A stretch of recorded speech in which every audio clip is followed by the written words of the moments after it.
And in this process, tears flowed from his eyes. His limbs, legs, hands entered into his body. And seeing the ecstasy of the Brajvasis' love, his eyes became very much dilated. This is Mahabhav Prakash.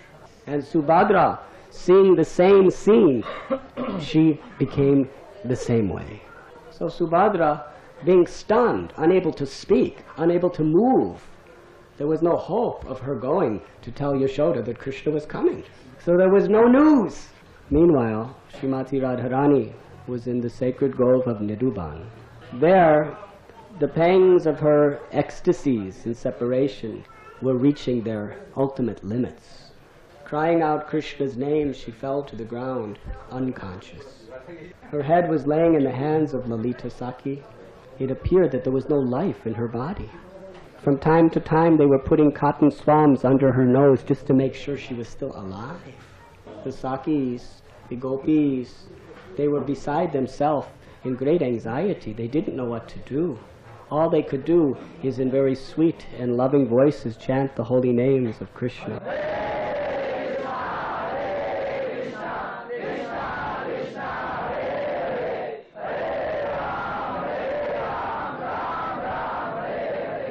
The news spread throughout Vrindavan that Radha Rani is dying.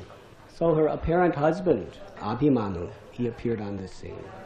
We have all heard that Sri Radha Rani at a certain stage married with Abhimanyu. But what was the nature of that marriage is perfectly clarified by Abhimanyu himself. He came before Srimati Radha Rani, placed her feet on his head, and bathed them with his tears. He said, "O Sri Radha Rani, you are my worshipable goddess.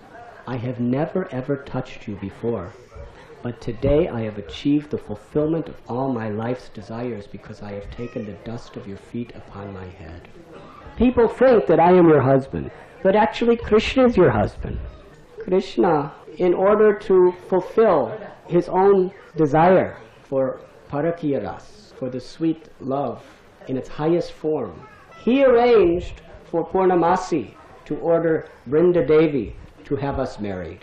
But actually, my marriage to you is only to your shadow. Your real heart, the real self of you, are always with Krishna. I am just an instrument to increase the ecstasies of your loving pastimes with Krishna. Let the world know that it is only the shadow of Sri Radharani that I have married. You are the exclusive property of Govinda. But today I have achieved my fulfillment. I have once taken the dust of your feet. But if you leave us, there will be nothing else for us to live for. Then Abhimanyu's sister, Kutila, arrived. She came and she also cried and bathed the lotus feet of Srimati Radha Rani with her tears, crying and crying, saying, "Please do not die. You are our life and soul.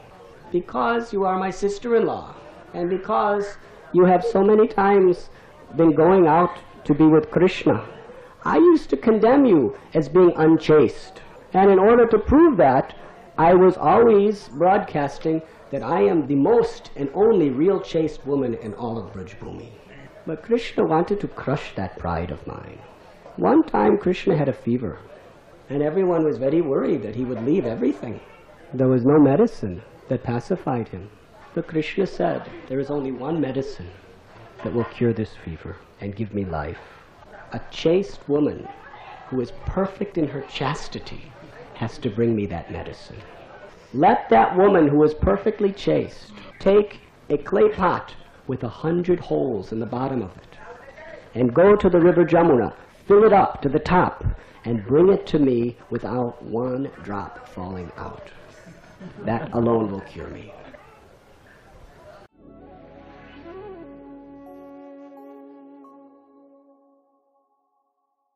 You were listening to Radhanath Swami on thesacredconnect.com.